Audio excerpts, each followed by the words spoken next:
Now at 10, this is Fox 61, Connecticut's news station. Speed cameras were the talk of one city in our state tonight, and more could be coming to Connecticut in an effort to curb dangerous driving.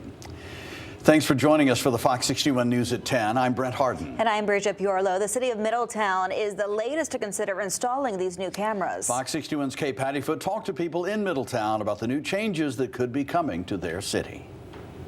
If you have a lead foot while driving, you'll want to start slowing down. Middletown is the latest to discuss adding speed cameras around the city, and many people who came out to Monday night's Public Safety Committee meeting think that these cameras will actually help drivers slow down.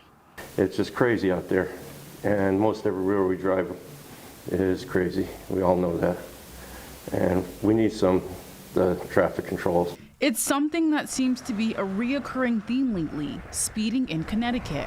As a West Street resident, I regularly see people traveling 10, 15, 20, 30 miles per hour above the speed limit on my street. I always make a joke that if we had $1 for every car I saw go through a light, the city of Middletown wouldn't have to have a budget. Middletown's Public Safety Committee held a meeting Monday night to discuss installing speed cameras in town. Speed cameras will help control speeds, especially as drivers approach the S-curves in residential areas prior to the school. The fourth location in the final is Route 66 in Washington Street. Safety concerns were brought up at Monday's meeting. And we also have a small number who are walking, and we're walking on typically Saybrook Road, which does not have sidewalks most of the way up towards the college, and it's actually pretty dangerous. And there's a lot of people who are driving very quickly. Officials hope to enforce the rules of the road with these cameras. They say the first offense for drivers is a written warning. The second is a $50 fine, and the third offense is a $75 fine, including an additional $15 fee when paying. I hope it will encourage them to drive safely, and if not, they might get a ticket, and I think that's where people change their behavior. A warning, or oh, maybe we'll give you a ticket. It doesn't cut it. If it hits you in the pocketbook, you're probably going to say, I better slow down. As of now, Route 66, Washington Street, South Main Street, and the Moody School Zone are where these speed cameras will go. Officials say because that's where a lot of the high traffic is. In Middletown, Kate Pattyfoot, Fox 61. Thank you, Kate. Turning to the weather now, we got more snow headed our way. Here we go. Let's check in with Chief Meteorologist Rachel Frank. So, Rachel, is this the chance for a snow day tomorrow, or not this time? Not this time around. I think tomorrow morning we could see a couple hit or miss snow showers, and some of this will fall during the time of the morning commute. We'll say anywhere between 4 a.m. and about 11 o'clock in the morning. There's not much of an impact here. There could be an isolated coating of snow, but most of the state won't see any accumulation. And then heading into tomorrow night, around or after midnight, through about daybreak, we'll see a period of light snow, and that could put down a coating, perhaps up to an inch or so of accumulation. And while it's over with before the sun comes up, there could be some slippery spots for the morning commute on Wednesday. Still, I'm not thinking any snow days there, but maybe a couple school delays if we end up closer to an inch. So we'll be watching that. Temperatures right now are in the 30s across most of the state, 29 in Torrington, but a lot of the state is above freezing, and we had so much melting out there today. Winds are out of the southwest, gusting anywhere from 15 to 30 miles an hour. We are going to keep that wind around overnight tonight and right into the day tomorrow, although the wind will switch direction. Overnight tonight, temperatures will settle back closer to the 30-degree mark. That's where we start tomorrow morning. Again, chance for a morning snow shower in spots. Otherwise, we're looking at some clearing in the afternoon. Windy conditions, highs in the mid to upper 30s, and then snow developing around or after 11 o'clock or midnight heading into tomorrow night. We're going to talk about the ups and downs in the temperatures ahead. Right now, it looks like we've got some cooler air settling in towards the end of the week, but it does not last. We'll talk about it. Your full forecast is coming up in just a few minutes, guys. All right, Rachel, thank you. Route 8 in Litchfield is back open now after a wrong-way crash this evening. State police say it happened on the southbound side near exit 44. Troopers say there were non-life-threatening injuries reported in the crash. We don't know how many people were hurt. State police are still investigating what happened tonight. We have an update now on a deadly shooting in New Britain. The woman who was killed has been identified now as 30-year-old Brianna Ray. And tonight, another person is in critical condition with gunshot wounds after the shooting early this morning. Police say it's a possible domestic violence-related shooting, and the suspect fled before police arrived on scene. Fox 61's Jamel Johnson is on scene in New Britain as police try to put together the pieces.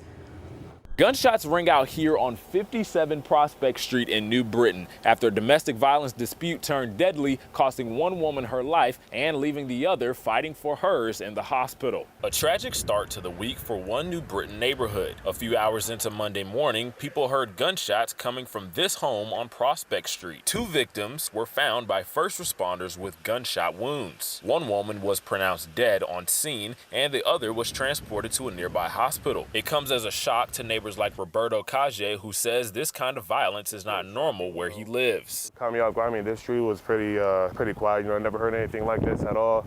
That's why, you know, same thing last night. I didn't hear anything go down because of how quiet it is. All I seen was police out here. Roberto, along with his mother, have been living in this house for 22 years. And even when they heard police outside, they never would have imagined a homicide. You know, I noticed the lights, just flashing everywhere. You know, parts right near my car, I'm thinking, what's going on here? Maybe some sort of temporary roadblock. You know, they were here for about maybe an hour to hour and a half, and then they just left. I really didn't think much of it. Most of the time I see ambulance come over here because, you know, of a sick person, nothing like that. We spoke with the neighbor across the street from where it happened. She did not want to go on the camera, but says the people in the house have been having domestic issues for some time. She says she still would have never thought it would lead to someone losing their life. Even after hearing about the shooting, Roberto says it doesn't make him feel any less safe in the neighborhood. It doesn't really change how I feel about me here. Noticed, you know, not a lot of things go on.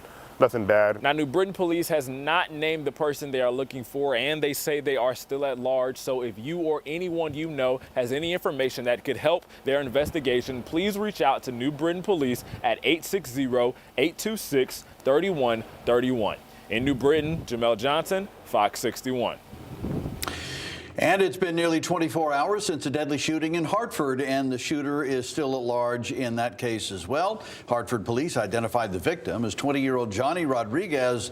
Investigators are calling this a targeted attack.